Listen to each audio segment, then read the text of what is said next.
And you have a very dramatic picture there, I must say. It's like this.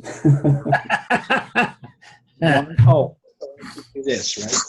Yeah. Oh, there you are, Fred. Okay. Hello. Hello, John. Hello, everybody. Hello, Bob. Good. Hello. Let me switch over to gallery view. Oh, good. We got a reasonably full room today. Barbara, good to see you. Hadn't seen you in a while. Mark, good to have you back. Mike, a pleasure as ever. Hey, David. Nice to see you. My friend John, as ever. Thank you for working the website. And Joyce, my dear, how are you? Still smiling? Good, good. That's great. Adam, good to see you. Julie, my pleasure. How are you, dear? Good. Kenton, a great joy to have you back. And you need to send me back something about our upcoming appointment. We cancel tomorrow, but we need to set up another date. Bob, nice to have you with us for the first time. Excellent to be here. Thank you. Stephen, good to see you. Has been an hour since I've seen you. Harvey, nice to see you. See you. Philip, hey, how are you, man? Good to see you. Philip, you were interested in the teaching thing, so take a look at the recurring, or whatever I've got, recurring student or whatever that program is I put up. That would work for you. Okay. Robin, same to you for that matter. How are you? And my continuing student already, Chris Warnock, who's been with me for actually about 2.5 years, I think, haven't you, Chris? And Kathleen, who's been with me for about 2, looking lovely as ever. And Kathy, nice to see you with us. And Michelle, lovely to have you. So let me see if there's anybody. If there's no, that's it. That's it so far. A little noise there as I accidentally started Skype up. Let me quit that. I do have the recording going, which is great. Adam is doing backup for us now, not just Adam. I just switched it to where you can do recording. You saw that? Good. So Adam is doing backup for us, not just video now, but also everybody. But I mean also video. So the way this thing works, and so I'm muting Bob's microphone for now. And okay, Joyce, thank you very much. Thank you, dear. So this meeting, and I can cut the recording off and start it back up if any of you don't want it, but I've sent out a thing saying that this meeting is actually going to show up on YouTube. So there's not anybody going to see it but other seekers. I mean, it's not like, the police to tune in to watch the non-dual satsang. But if you're sensitive about it, click off your camera. And if you're not really sensitive about it, please don't click off your camera because it's so much more fun to look at faces. I mean, when you look at, when I got 5 faces and 21 blanks, it looks like I got 5 real people and 21 shills. So it's just more entertaining. So for the eye, and it's 2 hours, So, and I mean, for somebody watching this recording, it's quite different than somebody who's in this room right now. So I'm going to do that once in a great while. I'm going to put up a whole satsang, but I think Adam is going to start doing clips. So like 10-minute clips, kind of like Rupert or Aja or some of the others do, and from satsang, which will end up now. I'm probably not going to do any more individual any personal recordings. It's just I kind of moved beyond that now. I don't have the time, don't have the interest. So we're kind of let snippets take the place of that, I think. And I'll still be writing posts from time to time, which is quite enough work. I was up until the wee hours last night getting the one out that came out today. So that's pretty long-winded. Welcome to Satsang. It's truly a joy to be with you, and I mean that from the very bottom of my heart. It's really a joy to be here. It's this is the, I guess this is really the best part of my week. I love this. I love this meeting. I'm gonna miss you guys next Sunday, and not a lot because I'll be with Betsy, but I'll miss you somewhat. And then we'll get together with June. I will send out what I'll probably do is just put up a notice about Satsang on the website and send everybody who's been regularly attending, I'll send you a notice that it's time to register. For those of you who are going to end up being continuing students, be aware that you don't need to send anything. You're paid. Adam, I'm converting yours to continuing student for at least the month of June, so you don't have to pay for Satsang next month. I'll save you some money. And you can, there you go. So we can still have our meetings, but it won't drain your wallet over there. I got to make a living, but I don't have to make it all off Adam. I can always get Joyce for whatever I miss from you. So, I haven't really even considered what I might talk about today. Which is always a good thing if Fred has not given this thing too much consideration,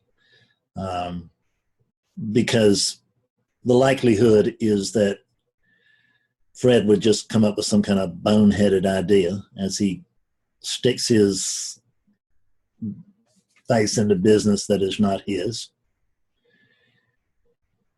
So let's talk about something that I've talked about a bit earlier, and I want to talk about emotion. And emotion is, by my definition, I'm sure that I have lots of psychologists and psychiatrists out there who will disagree with me.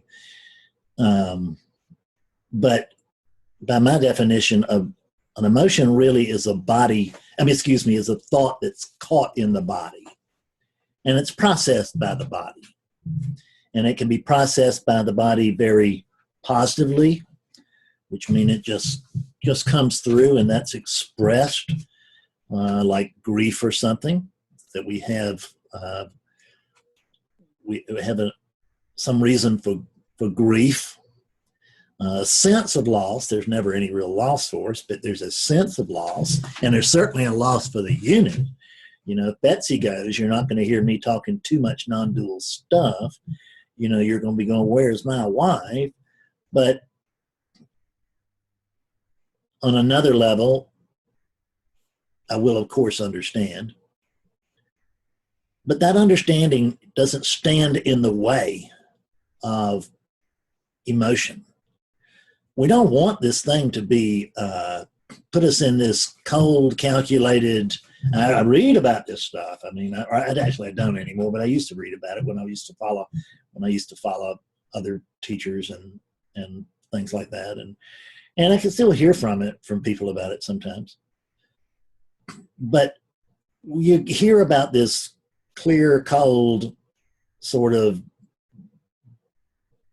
disconnected place where we can get with our non-duality, where I'm beyond all that. Well, and that's wonderful. I don't know what they're smoking, but I'd like some of it because I'm not beyond all of that. I'm perfectly capable of feeling joy or anger or grief, excitement or terror or anything else. It is beyond anything else. There's a biological, a mental / biological pattern here of Fredness. No Fred here, but certainly there's a pattern of Fredness. And it's got its preferences, which are consistently not met. It's got its hopes, which are dashed very often. It's got its dreams, which go unfulfilled. Because the reason for this is that whenever it gets a fulfilled dream, the very next thing is that it comes out from Fredness is what next? Okay, thank you so much. I really enjoyed that lottery hit. Now, how about a place in Milan? So this Fredness thing, it has its own emotions. And I'm not like trying to get around the expression of those. One of the great things about the freedom of awakening is that it allows us to more fully express how we feel, because there's not this holding back of God, you know, or, you know, there's neither the pushing to, well, I gotta look really concerned, I gotta look really upset, or nobody's gonna think I loved her, or I gotta be really angry here, not that it really pisses me off, but I know it would a normal person, and I need to look as normal as I can. In other words, I don't have to worry about any of this. I just get to be, you know, it gets to do what it does. It gets to, when there's anger here, just let it comes out. You know, I've seen it come out in sessions before, and it's never anger at the individual. There's no individual over there. There is a sense of, there can be a sense of exhaustion with ego, because it's just going, you know, round and round and round. And that can be wearing sometimes. This unit has limits, even though I do not. And this unit has physical and you know, or I should say energetic limits. But the ability to simply express anger clearly, which is no, right? Sometimes somebody in a session, I've seen it be very effective. I've never ever dressed anybody down in a private session. I can't. It's bound to be some exception, but I can't remember it. So I should say I rarely, if ever, dressed anybody down, so to speak, taking them to the woodshed, as it might be, in a private meeting without them telling me later, thank you so very much. I really appreciate your willingness to do that. Most people wouldn't. So I'm not, I'm not trying to censor the humanity here. That's not the goal of non-duality. It's not to censor humanity. And it's not to make the unit look good. And it's not to make the unit look wise. It's just not about the unit at all. I mean, you know, there just isn't. The unit is the pipe through which is valuable flows. Doesn't mean the pipe is without value. It can't flow without a pipe. But it's still just a pipe. You know, when I go to get some water, I don't make a lot of fuss about the pipe. I just go for the water. But I can't get the water without the pipe, so the pipe's vital. Same thing with these things. These bodies are vital, but they're not the center of attention. Unless we have a distorted view of things, at which point they certainly can be. And I didn't have a distorted view of things for more than about 50 years. So I'm a really quick learner here.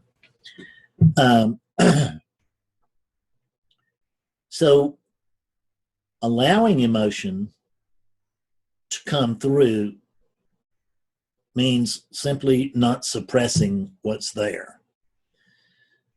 Because the only reason that I'm going to suppress something is there is because A, I think I'm going to look bad. A, I think it's going, or B, it's going to kill me. Or C, it's going to overwhelm me so that I'm going to end up in a mental institution or something. You know, just I've had that feeling like I can't take it anymore. And like, so what happened next? Well, I took some more. You see that? So it's just, that's my story. I can't take any more. But the truth is that I can't take any more than I can stand, but I can stand more than I would have guessed. There is, however, there's a method for helping emotions, and I'm gonna bring shame into that. I'm gonna bring guilt into that, blame into that. All of these, I'm gonna bring those in as well, because this trio, this guilt, shame, blame cycle is just vicious. And it can get you in even in post-awakening. It's done it with me.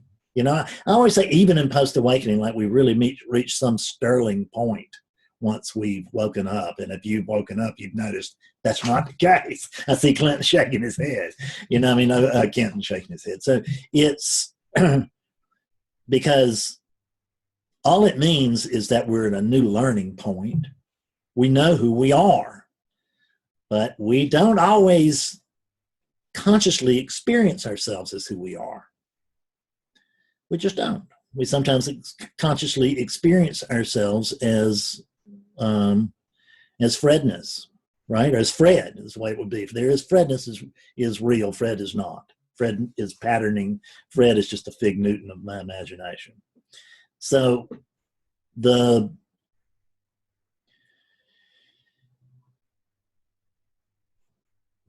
surest way to keep yourself cloudy, asleep, to keep yourself in misidentification, however you want to put it, is to resist the present moment in whatever form it takes. And we all have that sense, you know, some of you will have read the post I wrote yesterday, and I touch on this, but I touch on it lots of stuff, and repetition is the mother of clarity.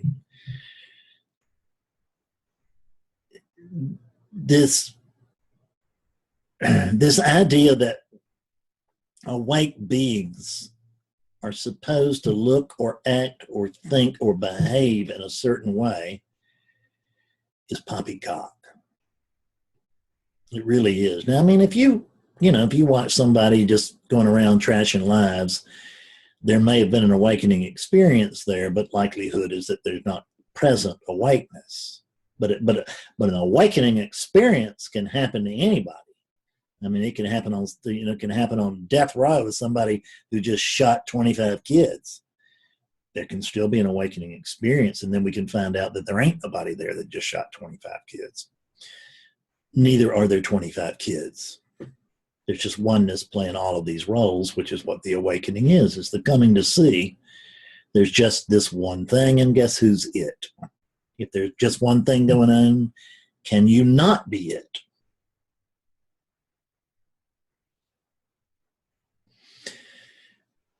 So a great method for allowing these humanisms to flow through, because these things are meant for processing. That's what they do. They are, in essence, processing awakeness in a manner in which awakeness can be convinced it's 25 people in this room instead of one thing, where it can have that feeling and have that experience, and it can know itself objectively. And guess what? Not all objective experiences are pleasant.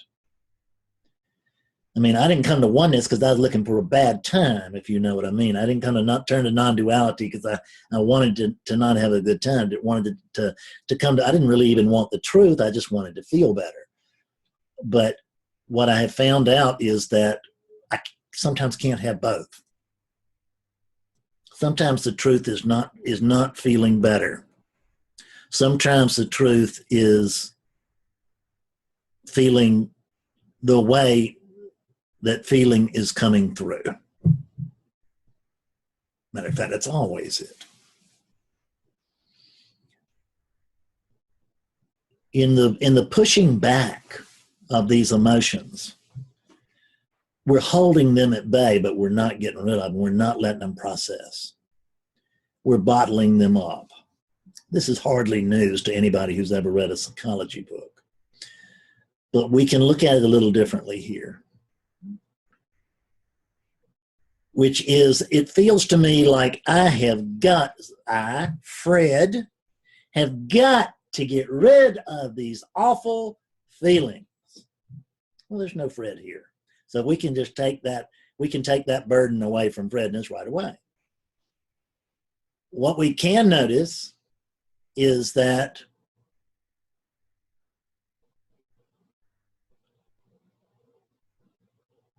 I can allow anything to play through. And really don't have a problem with it, because that's what I'm already doing. None of this can exist unless you have already accepted it. None of this can be happening. This meeting can't be happening unless you have already accepted it. By the time it's happening, it's already past your acceptance. It's already got your check mark. And the same thing with our anger, our fear. Because if you'll notice, when awakening really approaches, as you get to those, well, it can happen with the lower levels too, but probably not to many of us now. So when you get to that higher level where you can just feel like, oh yes, I mean, they just know that there's something new opening up, and all of a sudden you're just scared to death. You don't have to, or turn it to me, Fred, don't have to open to that. All that has to happen is I can notice that I've already opened to that. Because it just can't show up at the door unless I've already invited it in. This unconditional acceptance is inviting this arising in as it's presenting itself right this moment. So instead of suppressing, allow it to take you. So it's allow awakeness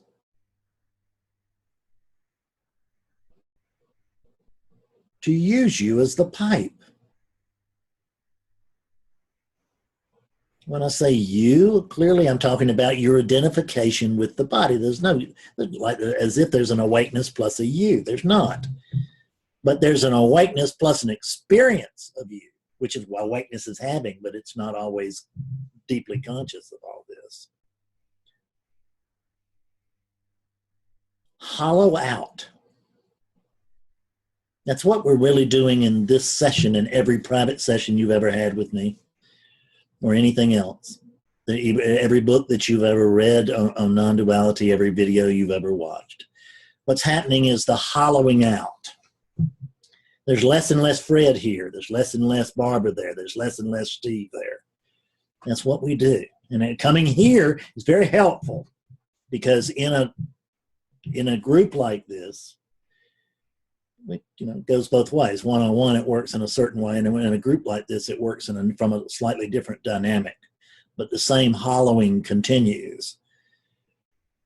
Because when you come here, do you notice that here, if no place else on earth, here you are loved and accepted and met exactly as you are. No one here is asking you for you to be any differently. Except for you. You think you should be different.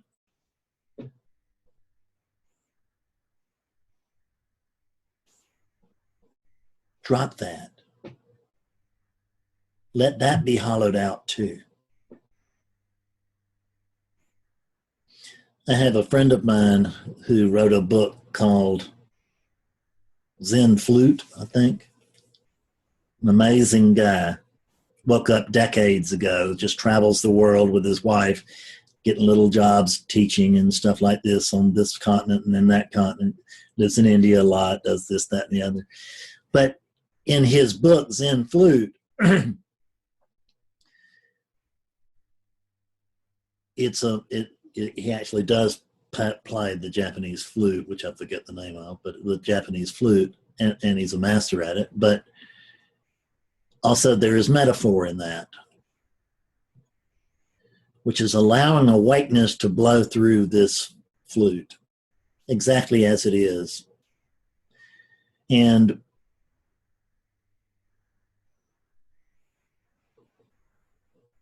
the more hollow that I am, the more sound can come through. And on a relative level, the more impact awakeness can have on a localized level and then a generalized level.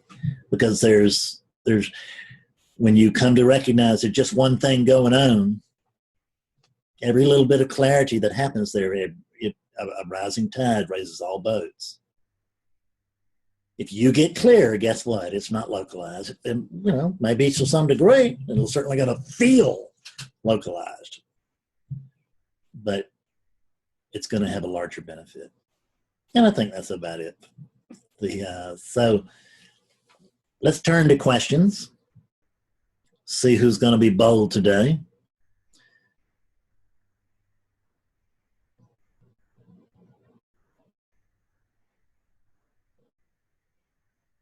Chris, hey. Oh, by the way, let me just say this. Chris, go ahead and unmute yourself and get your lower your hand, and let me explain to. I think Bob's the only one that's with us new today.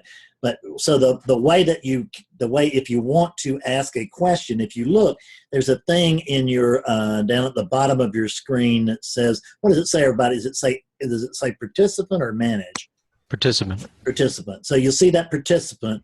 What you can do is you can left click on, oh wait a minute, maybe it's right click. Right click. Yeah, right click on where it says participants, and you'll see that you're given an option to, you're given several options there. And you can raise your hand. It'll say raise hand, lower hand. And if you raise your hand, then I don't know that you can, all y'all can see it. I know you can't see it on the recording, but there's a little blue sign that comes up in your frame that I can see that lets me know that you're in line that you want to ask a question. So you do that when you want to get my attention. Once you've got my attention, lower it so that you can later on get my attention later on in the session. And if all else fails, do this. But you'll need to do it right as you're trying to get my attention, because I will forget that raised hand. And Chris, it was your question. Hey, well, yeah. Well, I swore I was going to shut up this time. Well, I'm not, because I have a tendency to jump in and. So, I guess this kind of just. I mean, obviously, this is not purely hypothetical, but as you were talking about, the shame, the blame stuff. I mean, a lot of times when I see that, it's sort of like, oh, I feel embarrassed. I was, mean to my sister. Mm-hmm. You know what I mean? It's the middle class stuff. Or like, oh, I drive a Prius, and I feel bad about the environment. What about a situation where you really did do something really wrong? Mm-hmm. And so it's. So that's it. Okay, so let's just jump into the non-dual soup here. We're not talking we got to find out who was it that really did do something wrong.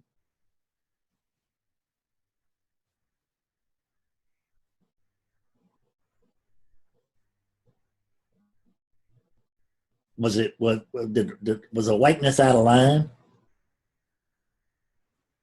Do we need to call it on the carpet? Do you see what I'm saying, Chris?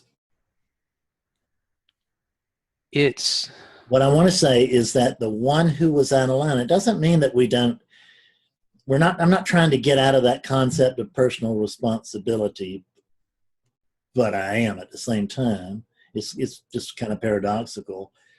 The only one who really did anything wrong was Chris or Fred, and Fred's done his share, and many of you are quite aware of the grave nature of many of my offenses as a human being. And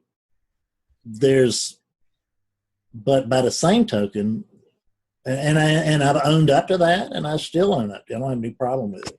It's what happened. But beating myself up about it doesn't help. I'll tell you, let me give you an example. I remember reading Thich Nhat Hanh was talking to a man who had abused some children. And he was just going on and on about the Thich Nhat Hanh. And Thich Nhat Hanh just said, "You selfish bastard." Something to that effect. I doubt that that's exactly what Thich Nhat Hanh said, but it's something to that effect.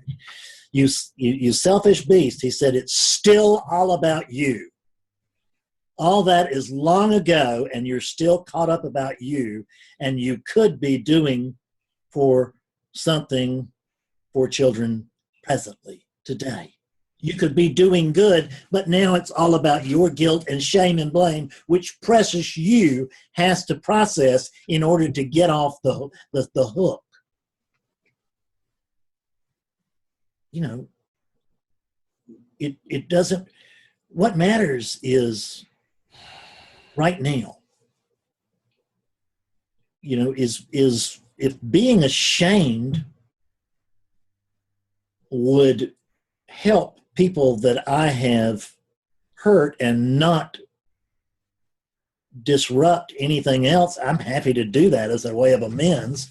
But I notice that it just doesn't work like that. Also, that shame, what we think is that shame is what keeps us from duplicating that experience. But if you talk to psychologists, they will tell you that that is whole bullshit. That is the shame that causes the repetition of that behavior.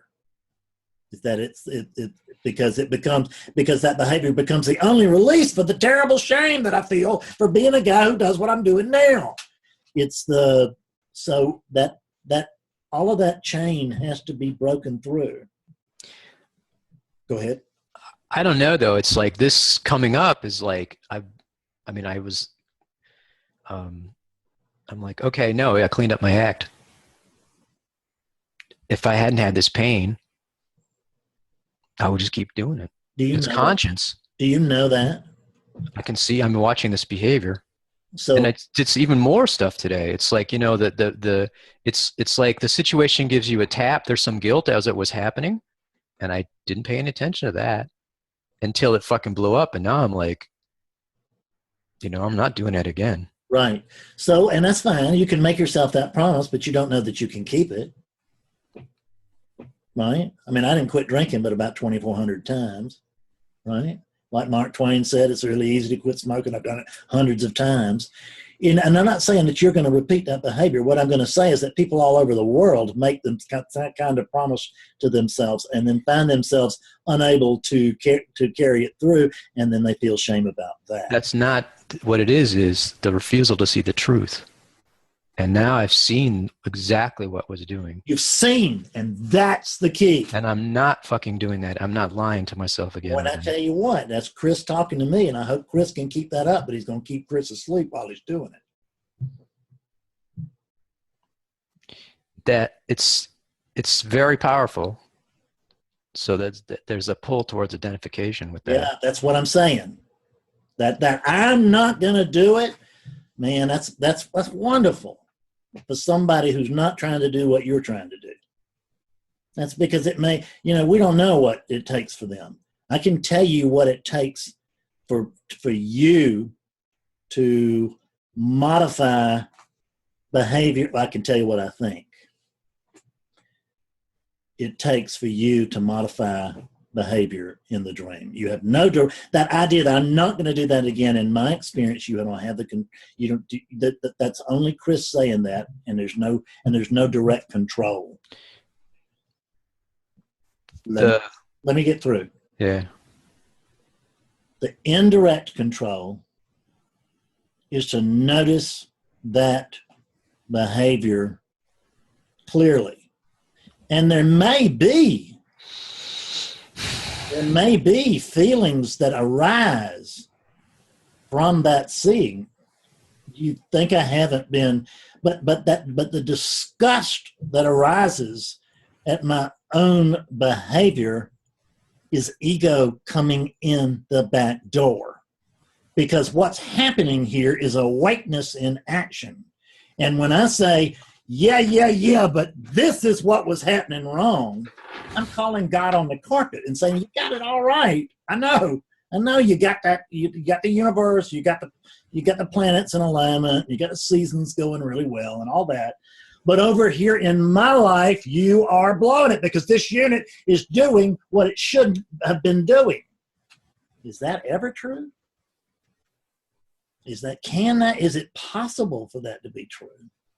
It's possible to feel like that's true, and once you see that, as you see things more clearly, an awake unit simply isn't drawn toward that kind of. When I say awake unit, what I'm talking about is when you are awake, when you awake consciousness, conscious awakeness, when you are drawn, when you really see, if you are awake to a specific arising, you will not be drawn to selfish behavior. There are arisings here that I am not awake to, chiefly, I would guess, because I'm not willing to be awake to them. But when I'm willing to, because what I used to always tell people, and this is true, is it's a two-step program.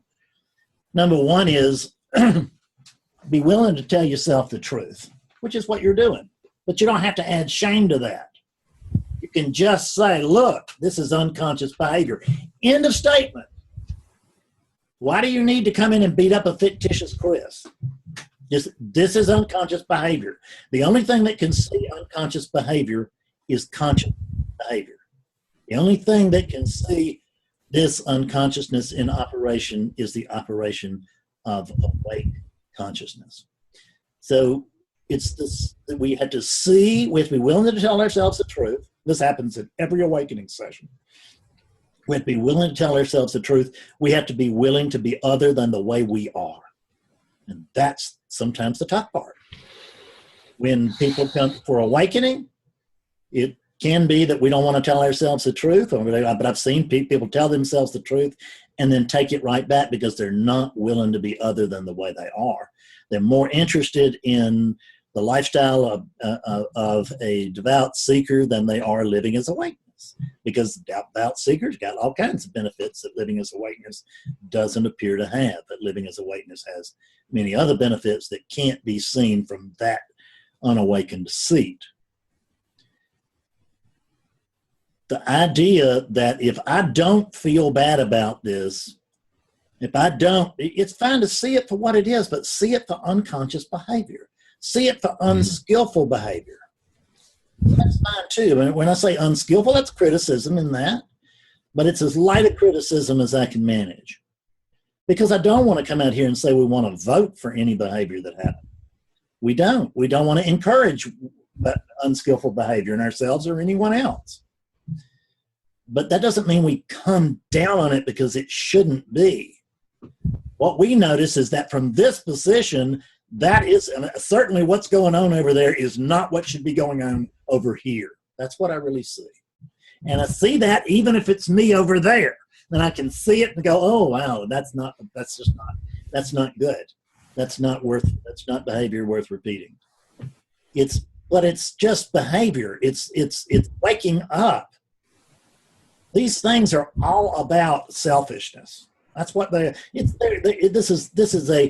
is a selfish motor that's always running. And it's all about this thing. Feed it, clothe it, make it feel wanted, make it feel important, make it feel loved. God almighty, make it feel important. Put it in front of the class, give it a gold star, right? Just whatever we can do. It's all about enhancing this unit. Give it pleasure. Give it pleasure like this. Give it more pleasure. Give it, da da da da da da da. They're selfish machines, and that's what they do until a more conscious awakeness begins to flow through them. And then what I've noticed is, I'd like to tell you otherwise, but there's been conscious awakeness flowing through here for 10 years, and there's quite a bit of unskillfulness here. Just is. And there's been no graduation took place over here that has taken place over here. I'm still right there in the trenches. I'm not fighting some of the same boogeymen that I was fighting 10 years ago, but I notice that there's some that go relatively unscathed, because those are my private pleasures, my joys, and hell, the guy's got to have some outlet, right? Just unbelievable.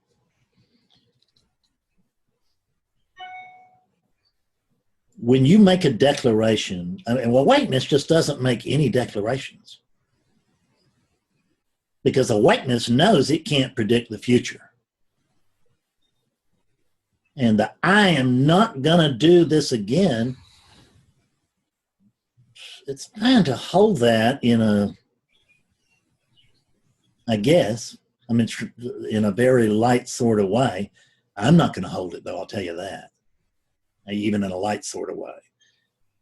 Because that's got me going up believing too many things. I'm believing there's a me here. I'm believing there's a me here who can control the present and predict the future based on my present control.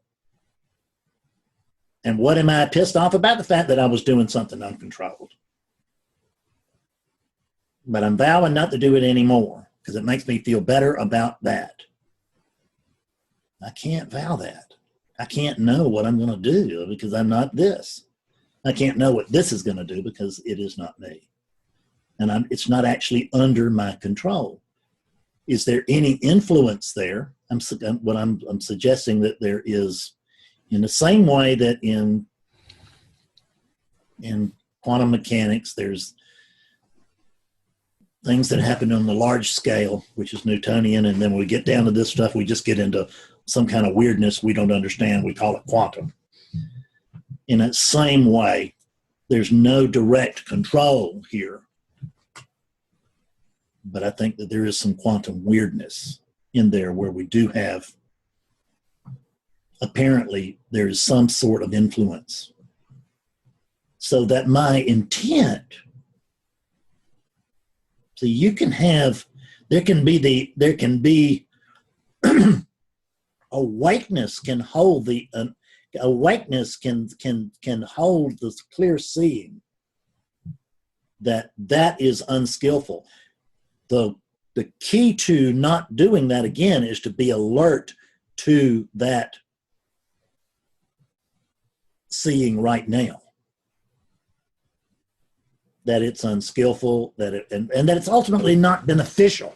Because if you can see, if you can get the biology even to see that this behavior is not beneficial to the unit, you don't need to drop that pattern. It will drop you. It's part of evolution. As long as we think that this is beneficial to us, we're apt to repeat it.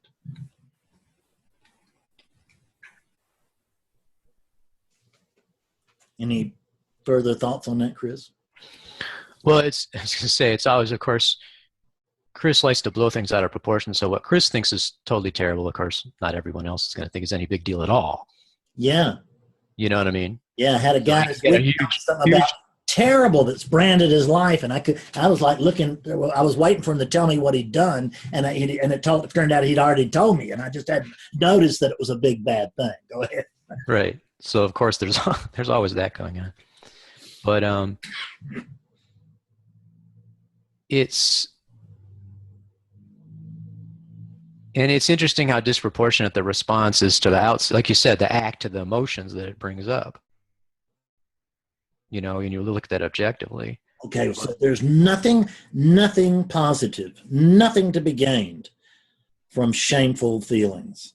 And there's nothing to be gained from guilty feelings. That's just the ego coming in the back door. It's another automated pattern screwing with the automated patterns that it's already pissed off about. Right. I mean, that rings true, even though there's a strong identification with this emotion coming up. But then there's right, and there will be until you let it come up. Because what you can notice is that this thing can pour through you. And there's this idea, I can't let this go through my mind. I can't allow this, whatever. Let it through. Let it play out. It won't kill you. The Chris unit is not going to go wild, and the Chris unit's not going to go crazy where we have to put it in a home. Let these things play through. There's also, when you say that, I'm like, that's right. That's right. So it's funny because there's a constant tendency to avoid any kind of pain or, get Yeah. on the internet and just run away from the fuck. Like when I have to wake up in the morning and meditate, because I usually meditate in the morning and the evening, it's the worst fucking part of my day to have to sit there. It's just agonizing. I get it. And it's like they can't wait to get out of that and just start distracting, the distraction process. So, and that's day in and day out, without even this little stuff coming up that's triggering off the Yeah, when I'm not meditating, well, I don't really do much in the way of meditation anymore, but I used to do a lot of it. And what I discovered was that when I was meditating, I thought about everything else. And when I was doing everything else, I thought about meditating. Because I was supposed to be doing something other than this, whatever this was. Part of you that says, that's right, that's awakeness. That's that. How do you let the emotions manifest? You let them go. You don't suppress them.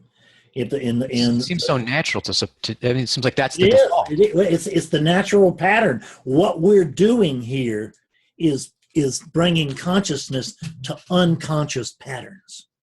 That's exactly what we're doing.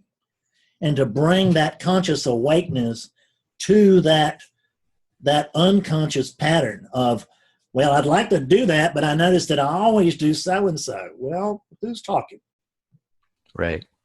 So we want to just go ahead and bring awakeness in and let it, because here's the thing, is that when you bring awakeness into we're going to use some metaphors, but into a room of shadows, all you got to do is turn the light on. You don't then have to pick up the broken pieces of darkness or anything like that. You don't have to fix anything. You just shine the light, because the truth cannot withstand the heat. Excuse me, what's untrue cannot stand the heat and intensity of truth. It just can't stand the light of truth. When you shine the light of truth, then the false stuff falls away. If you, in an awakening session, for instance, sort of the opposite. You pull the false stuff away and the truth shines through. But it's the same dynamic. So the truth is that this is Chris's problem? Oh, absolutely. And it doesn't mean that, but again, you can see, awakeness can spot an unskillful pattern, and the willingness to spot it and call it what it is, which is, that's an unskillful pattern. But there's a forgiveness in that. There's an implied forgiveness in that, which is that compassion, that recognition. Have you ever done anything wrong and been through that, and then you saw somebody else go through it, and you went, God Almighty, I'm so sorry for them. Even if it's a creep, there's that sense of, oh my God, I just wouldn't want that, wouldn't want that to happen.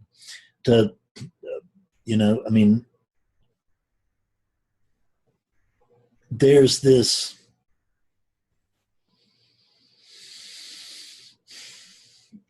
we're perfectly willing to forgive everything but ourselves.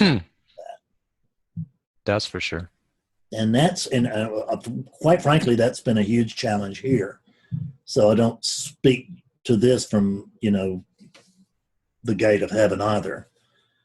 I just noticed that what's happening, though, here, I can report that this is happening, is that the more willing I consciousness am to accept Fredness openly, accept it, really. Doesn't mean approve of it, but vote for it,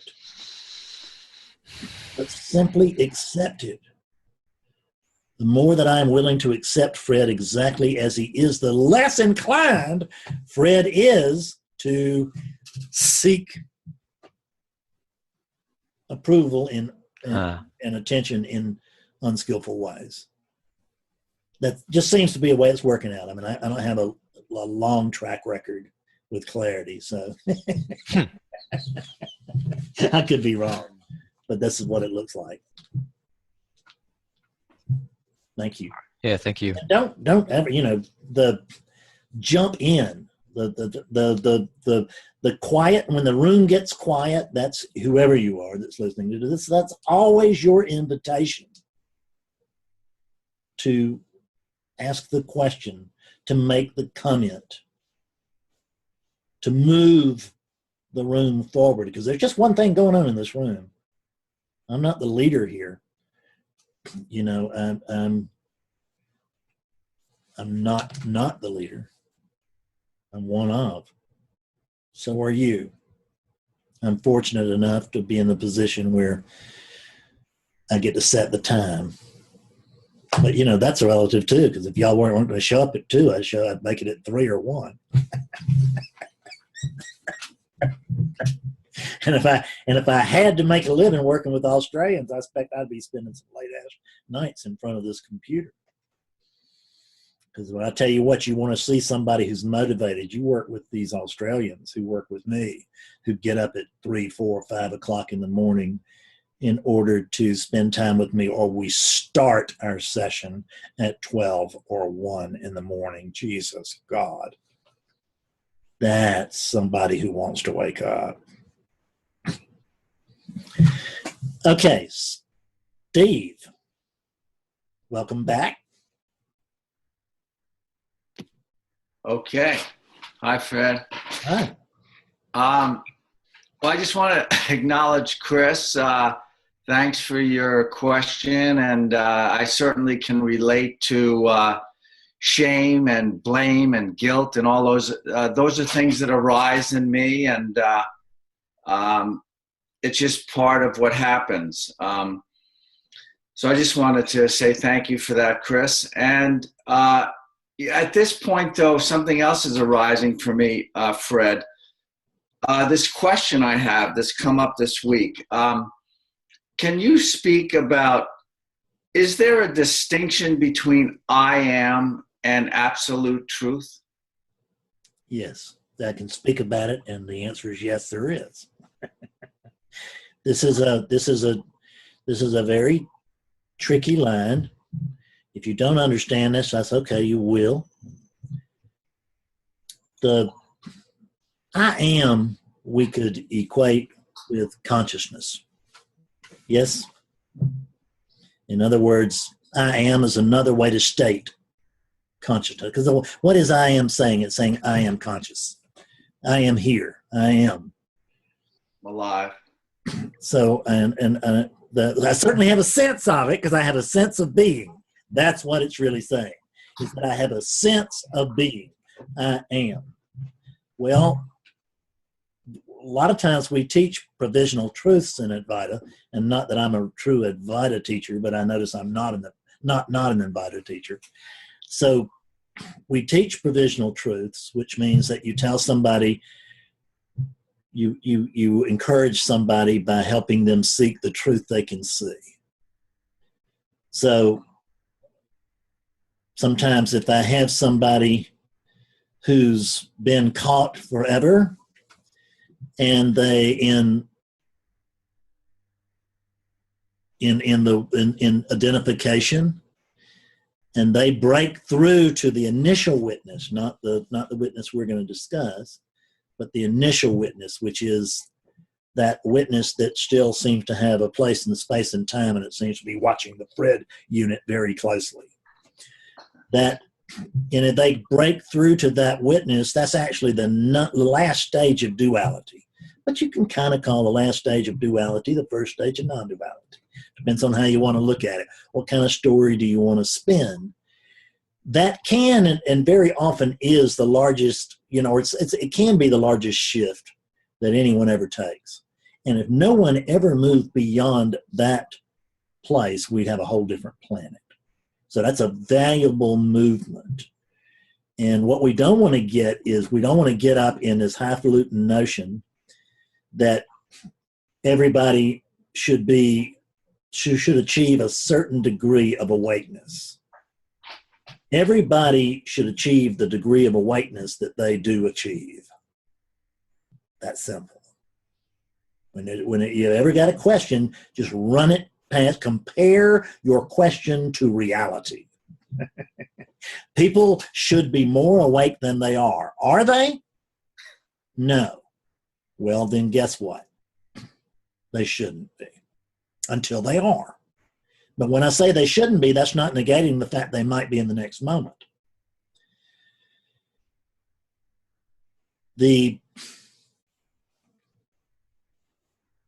And now I just went completely blank. I have no idea what we were discussing. Fred's coming in and asking for direction. All right. What was I even talking about? I have no idea. The distinction between I am and absolute. I am an absolute. So there's this I am. There's this sense of being.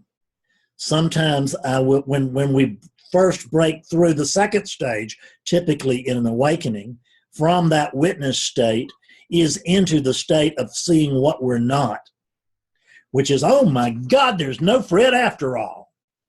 That's right. And that's a true seeing. And that is, generally speaking, the most important movement in a person's life. They may or they may not go beyond that. We hope that they do, if they do, but we don't hope that they do if they don't. But that shift, you can tell them, yes, that's it, because it is it. And there's some more.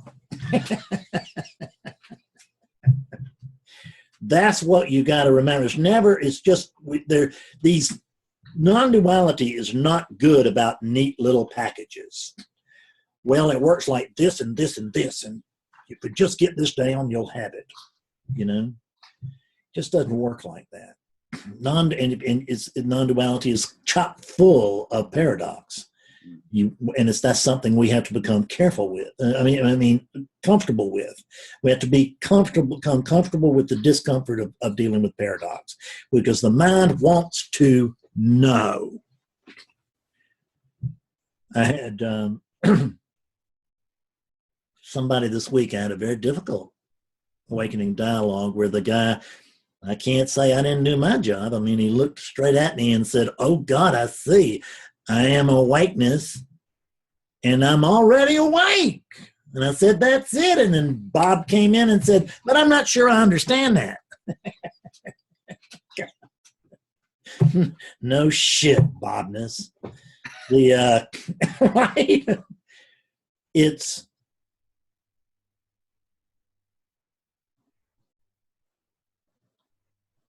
Then we move into where you're oneness, where you've seen what you're not, but you also seeing what you are. That's where I try to take people initially. Generally pretty successful with that, but not always.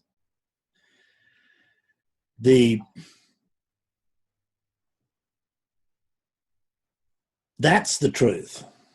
And that's clear to the truth. So, you're both sides of the coin, 180 and 180, and two sides of the same, two ends of the same stick, and all of this, and you're this and that, and you're the one thing going on, and you're it, and all of that, every bit of that is true. And that is the I am. That I am is, the I am has to know not only what it's not, it has to know I am. It doesn't know what's saying that. I can report that I am, but I can't report what I am. So I don't know what's reporting that I have a sense of being. But now here is the answer to your question at last. Something is reporting I have a sense of being. And early on, I will tell you that you are the sense of being, because that's true. You are the I am. You are it. And there's more. The thing that has a sense of being is not the sense of being. It can feel like it because initially you can't see any separation. And so you go along with that, well, I don't see any separation. There's that which is seeing is the same thing. There's no difference between the looker and the looked at. And that's true within I amness. That's true within conventional non-duality. It's true. That's our experience. It's true within our experience, even as awakeness. That's true. But you are what's prior to consciousness. That's the absolute. Let me tell you about that which is prior to consciousness.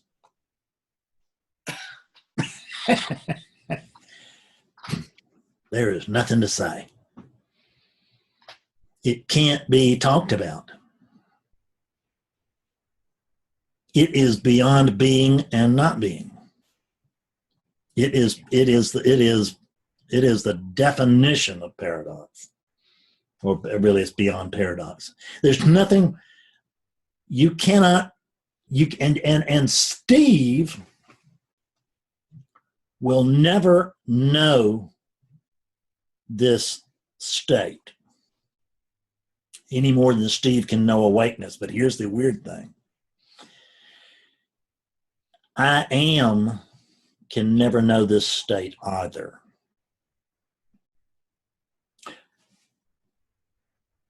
You cannot know this state because it is prior to the sense of being.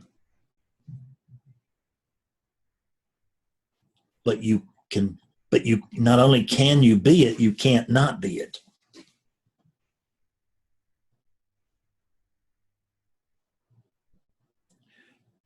Let's go to grad school here for just a minute. Because this is a great way of seeing this visually. Some of you have seen this, some of you have not. What you are, let us put it this way. Let us say that you are the ground of being. Now, whatever the ground of being is, if it wasn't somewhat different from being, I would say you are being. I would not say you are the ground of being. So what do I mean when I say that you are the ground of being? We don't know what I mean by that. You can know of it, but it doesn't have qualities that can be known. But it does in this particular metaphor, the thing I'm going to show you. This is the ground of being. It is featureless, and the other way to see this that's more traditional is that this is the screen in the theater. But I like to call a spade, and it's the ground of being. And you'll notice that it is without feature. There's really nothing to be said about it. Because even in this instance, you can't say it's white unless you've got the black. There's nothing to actually be, because it's that which the absolute is prior to this. It's prior to the play of the polar opposites. Because it is in this dream, everything we discuss here, other than a conversation like this one, is all about the dream. It really is. It's about oneness's experience of itself in the dream, and it's opening clarity and all this, and it's fascinating, endlessly fascinating. This thing that I'm talking about is not endlessly fascinating because it just is, but it's not endlessly fascinating. It doesn't anything. We can't say anything about it. This ground of being. But what happens is, upon the ground of being. So we are typically, we'll say, and it's not an unskillful thing to say, I say it myself, all of this occurs within you. Okay, that's a nice thing to say, and we all sort of understand what we mean by that until someone says, well, I mean, how can it be within me if there's no outside to me? What does within mean? See, within doesn't mean anything unless there's a without. It holds that the word has absolutely no relevance. unless till you give it an opposite. This is a pine tree means nothing unless you've got something that is not a pine tree. Upon, so what actually occurs here, this is not occurring inside of you. Now let's notice that this is awakeness speaking through a dream. No, it's not, and this is awakeness that's being colored by Fredness as it comes out. So don't mistake this with the truth, but you can rely on it being pretty close. This is awakeness now speaking of that which is prior to awakeness, which is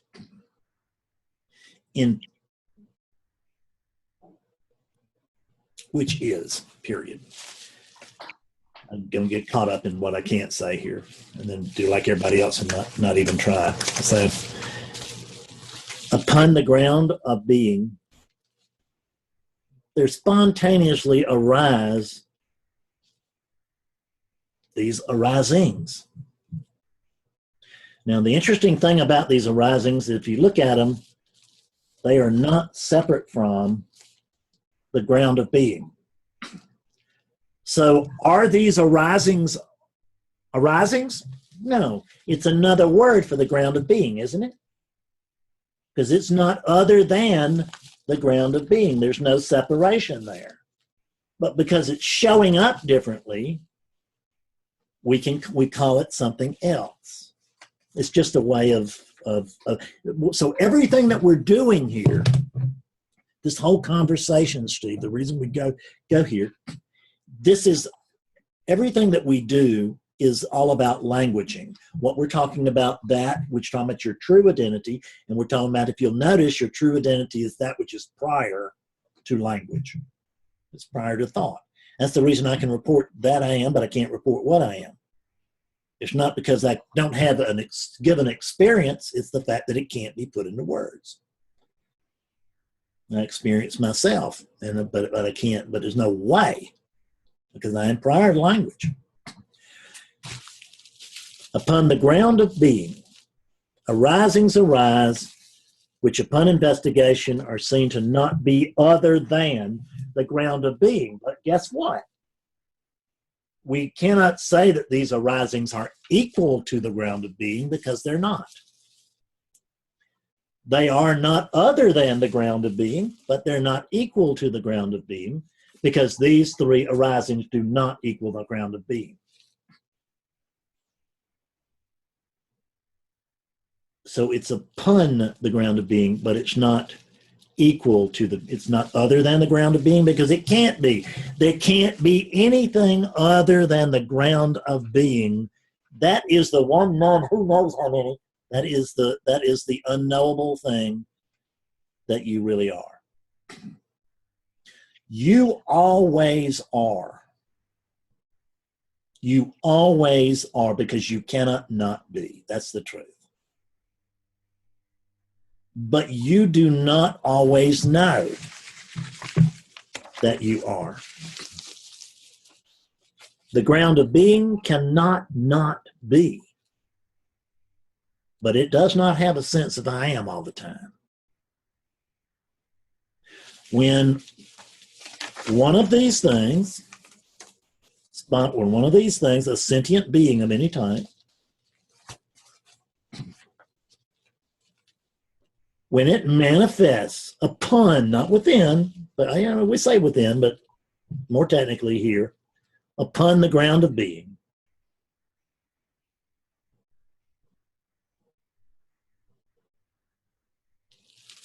I gotta go where I was. Just these things come and go.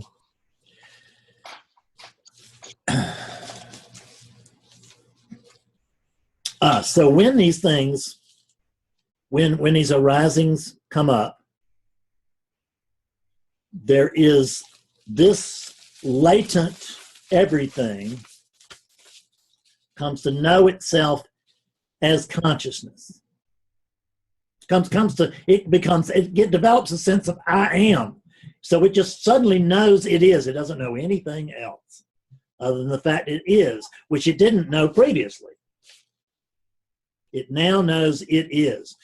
Nisargadatta used to use this with his cigarette lighter and say, he would light the cigarette lighter and he would say, so this flame is consciousness.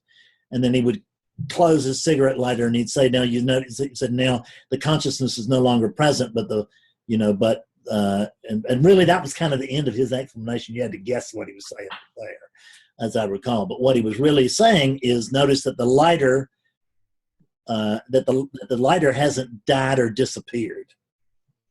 The consciousness, there's still the potential for consciousness in that lighter. Now, what I like to do is add to that. I borrow from him, and I add something to it. Because I think he was probably using a Bic lighter, and I like to use a Zippo. And when I use a Zippo lighter, this thing right here is the wick. It's not the consciousness, but it's not other than the potential. And in the absence of this, there's no flame. That doesn't make this important in a personal sense, but it makes it vital to consciousness. Consciousness has to have a wick. So and the funny thing is that when this wick manifests within that which has the potential for flame, flame manifests. And at that point, that which is prior to consciousness, Steve, report, oh, I am. And then within about 2 years of this thing's manifestation initially, that initial, what I really say in that first birth, to make it more technical, more true, is I say, oh, amming, amming, amming, amming. And about 2 years in, I go, oh, as it from 0 to 2 years, I start developing this I am thing. I don't know what it is, but I start developing a sense of personal realization and a sense of my own being. And then at 2 years old, I go, oh, I see, I am this. Because I walk right into a prepared ground. The ground has been prepared for this seed to flower as Fred. This seed's no more of Fred than it's a man in the moon. But this seed manifests in that particularly fertile ground, which is chock full of the conditioning of mommy, daddy, school teacher, and everybody else who says, oh, no, you're really Fred. And you see that over there? That's not Fred. And they're bam, bam, bam. Oh, I see. Well, son of a bitch. I mean, I hear what my first 2 years, my experience was just as oneness, and I thought it was just one thing going on. I'm so glad you straightened me out, and I see there's all this separation. There's me, and there's that, and there's that, and there's that, and there's them, and there's them, and there's them, and there's those. So that's the evolution, if you will. You don't know yourself, but you are, because you can't not be. You are it. It just makes no sense, but there's no alternative to you. We're all hung with you.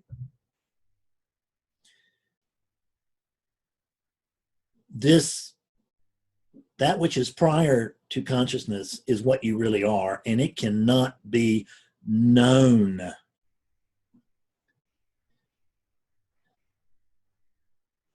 In the same way that Steve could never get enlightened. It's really the same thing taken to another level. Steve could never get enlightened. Damn it! Put him in front of the best teachers in the world, and he just wouldn't wake up. And what a disappointing unit. And in this same way, I amness cannot know that which is prior to I am, But that is the only way. But staying with that I amness, anything I say here is going to be a terrible lie, is the only way in.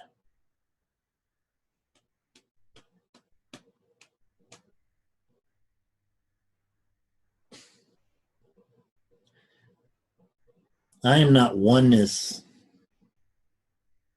in truth. I am oneness, but there's more. I am noneness.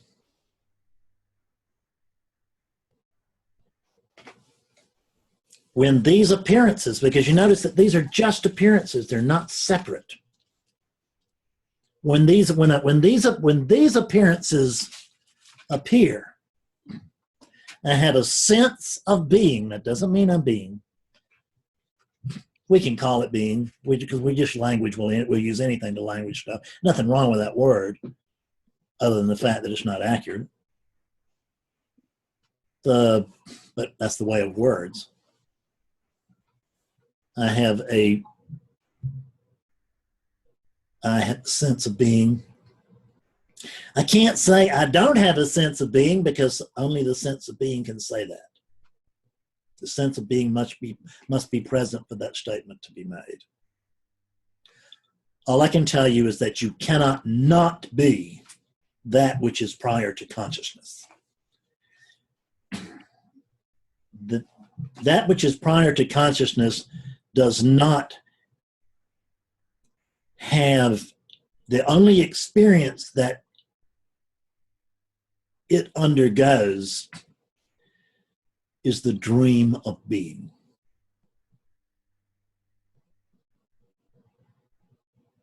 All of this is built into I am. Because in the absence of I am, none of this is. Do you notice that? In the absence of I am, none of this is, none of this can be. In the absence of I am.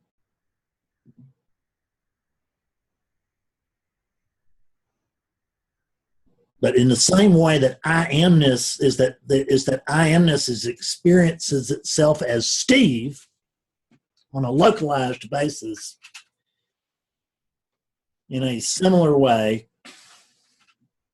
that which you are experiences itself.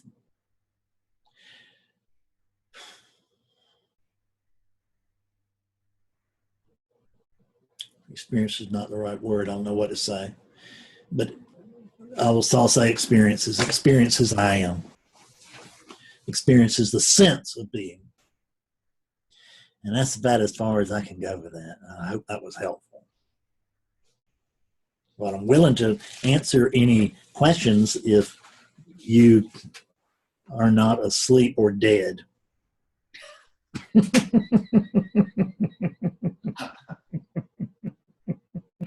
Well, after that discussion, I have no idea what I am. Well, welcome home. Welcome home. That's the whole point. I don't know what I am either. Don't know what I am. But I do know that I am. But I do know that, well, I won't go into that. I'll just be repeating myself and drive everybody even more crazy. Mark, you have a question, sir. Good to have you back, Mark. Hey, good to be back. And lower your hand, please.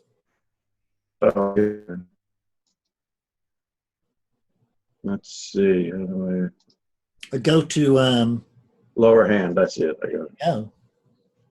Okay. My question is, on the last webcast I participated in, you said you were reading a book, A Duet of One, Ramesh Balsekar's commentary on the Ashtavakra Gita. Mm-hmm. And then you made a remark that, it was sort of like that this really wasn't true in like a scientific focus on what realization actually is. The Ashtavakra, or I don't even know, was over generalizing or was making exaggerated claims about enlightenment. And I guess that was Ashtavakra you were criticizing, or was that Ramesh also? I don't know. No, I doubt the. I don't want to put my. It was a while back, so. Oh, I remember exactly this. I remember the meeting. I remember the comments. I love the book, by the way. Yeah, it's a great book.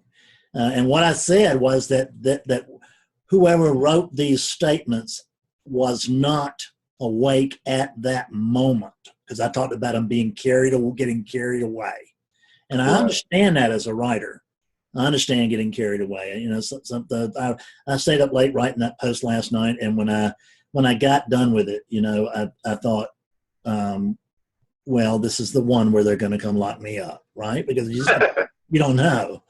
And I wrote Betsy this morning. Well, John says the post is okay, so I guess I'm off the hook for another until I write another one. And what I meant by that is, number one, we don't know what was originally written there. We don't know. It's come through so many translations that who in the hell knows what the writer is saying.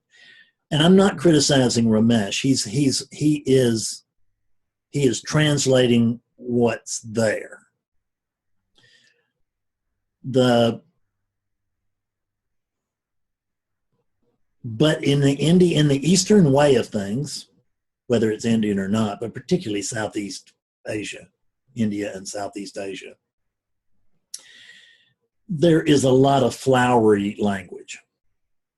You know, if you ever try to read Thich Nhat Hanh's biography of the Buddha, I mean, I know it's gotten, people love it and stuff. I couldn't get through, I just couldn't get through it.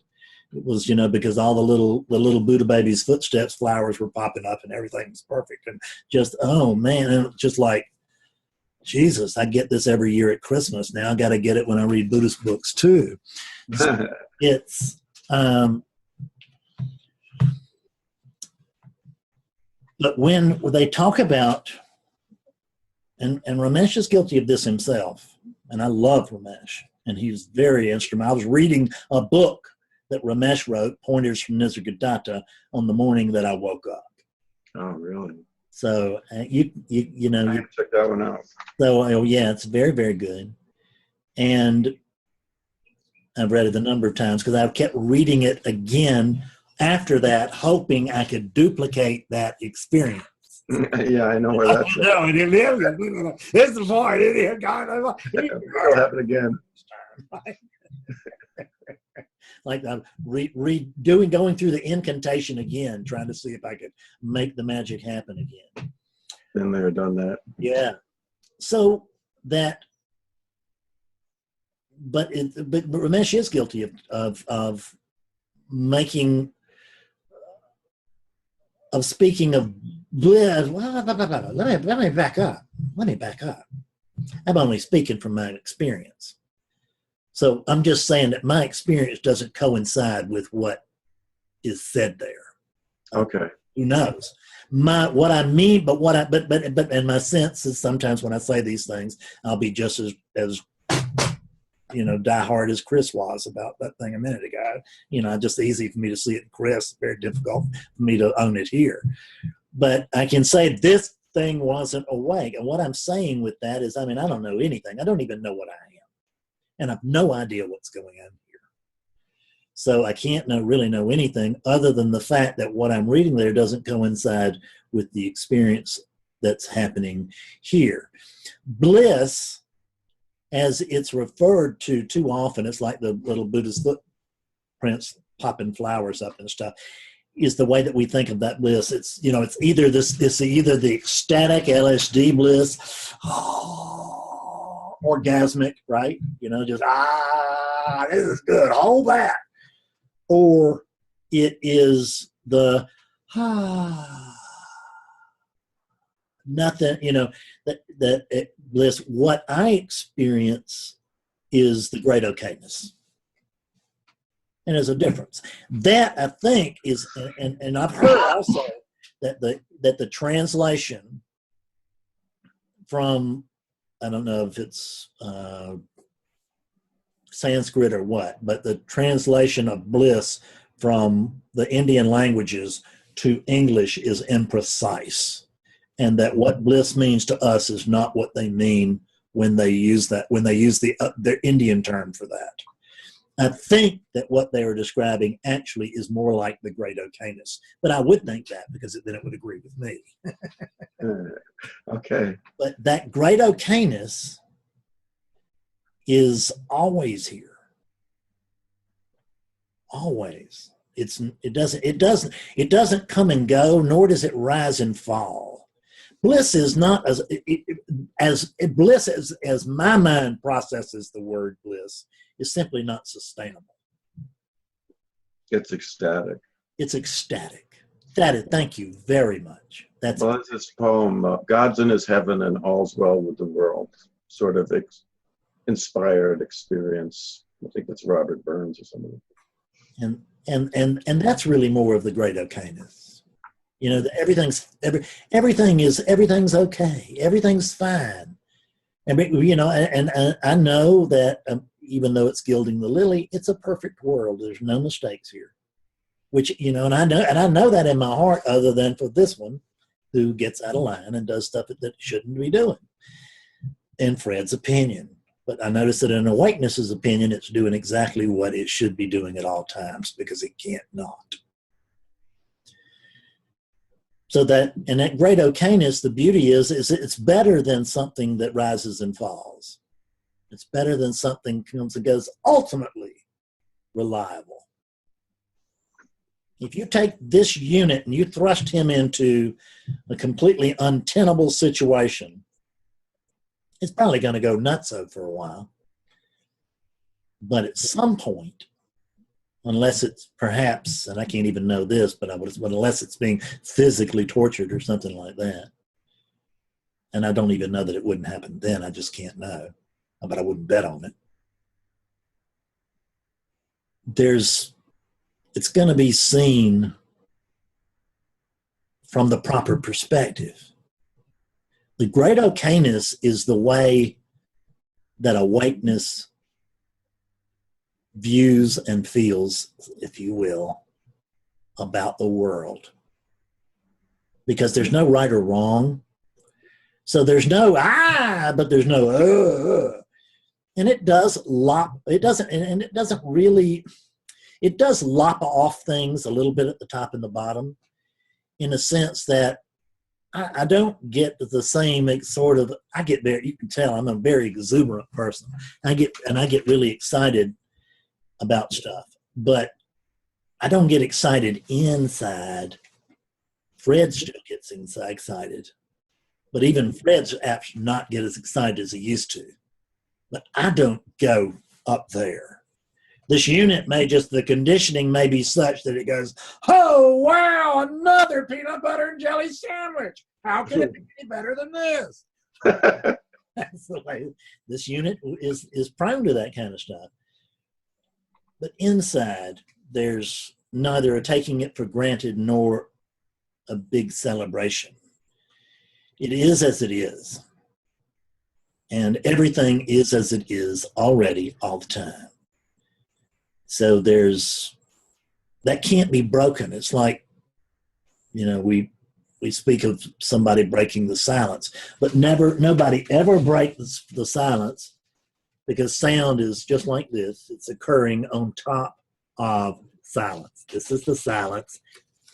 The arisings are the sounds. They are the sound. They are the sound waves that are being interpreted by my ear as being sound. What sound is there? In the absence of my ear, there's no sound. So there's sound waves, and the potential for sound exists, but without an ear, no sound, no sight. The beauty of this is that I can experience myself objectively. How wonderful. And I can experience myself, God almighty, does this suck out loud or what? Right. How painful sometimes. Yeah, right.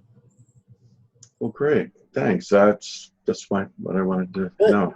Good. Adam? Hey, Fred. Can Hey, you hear me? Adam. Yeah, I hear you. Great. I want to follow up a little on the question that Chris had, because I think we all can relate to this shame and blame and guilt stuff because, like, to be honest, we do it all the time.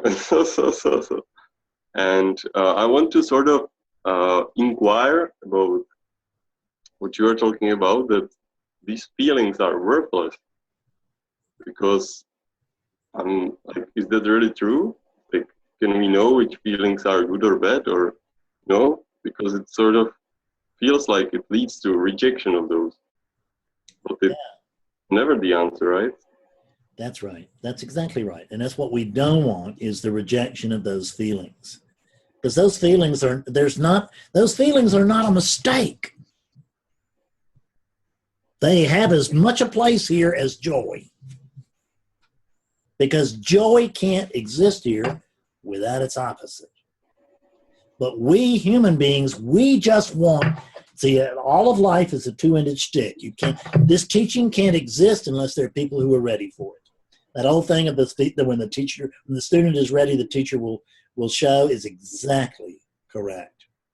And so there can't be this very notion that within every extreme there is the seed of the other extreme. There's this constant movement.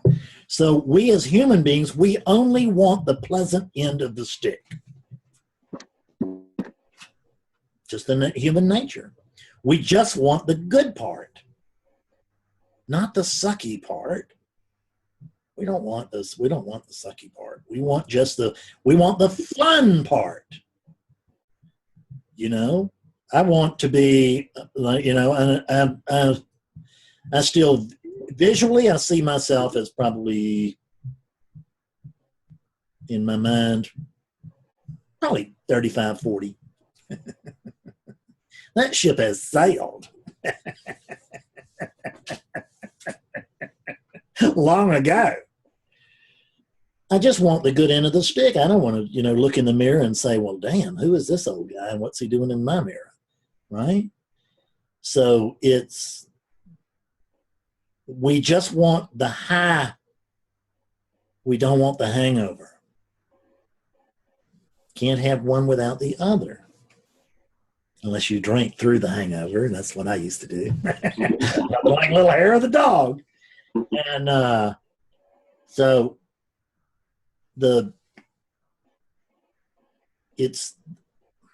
Ajashanti has a wonderful term. And he calls for the full embrace.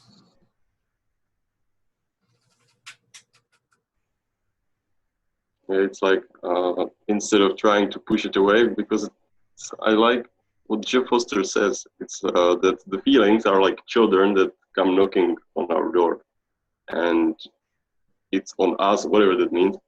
Say that again, children. I didn't hear you. But that the feelings are like children that come knocking on our door. Okay. Yes. And that we may choose to let them inside, or that. I know it's not like accurate statement, right? But that all they want is to be there. Yes. All they want is to be held, you know? You know what they want? Let me tell you, so this comes back to this idea of letting everything flow through. Everything in manifestation wants attention. Literally. It is only by attention that I know that I am. I am the vast field of awareness, but I do not know myself until I have a localized field of attention. Every feeling wants that attention. That's the reason daisies lean toward the sun. Everybody wants attention. Children want attention. That's the reason they don't care if it's positive or negative. But in the absence of attention, there is no existence. if a tree falls in the forest and there's no one here, what tree, what forest are you talking about?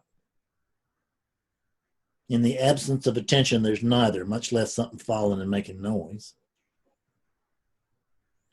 It is your attention that brings everything about. You are the actual light of everything. You are the light, period. You are the way, the truth, the light.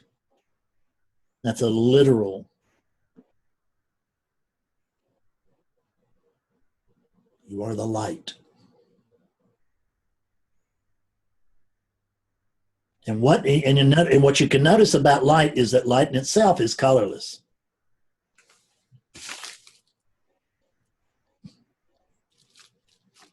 Till it shines on something, then you can see it. Even if it's particles. But when without light, no little bag. It must have attention.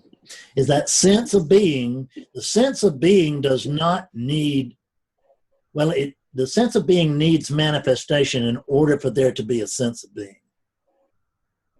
Because that's what, but that which is prior to the sense of being does not need manifestation whatsoever. It doesn't need a sense of being.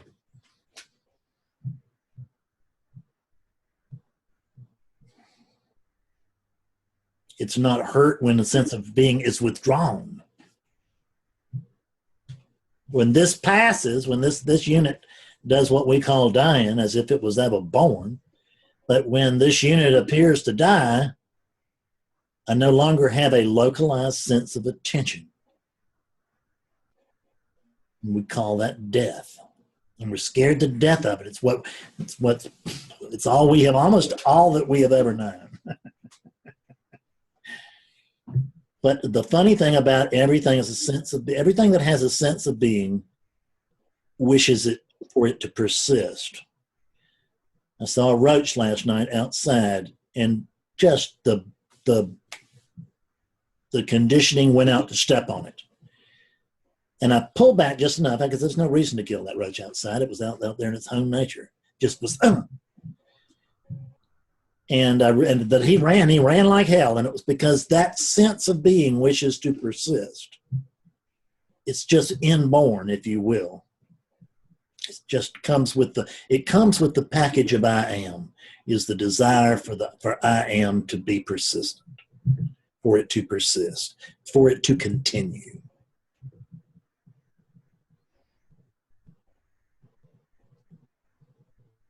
Adam, did I go where you needed me to go? Yeah, I think so. It's like, yeah, it's full embrace. It's a good term. The full embrace. There is no separation between duality and non-duality. There is no separation or non-separation, right? It's just the only separation there ever is in the imagination of oneness.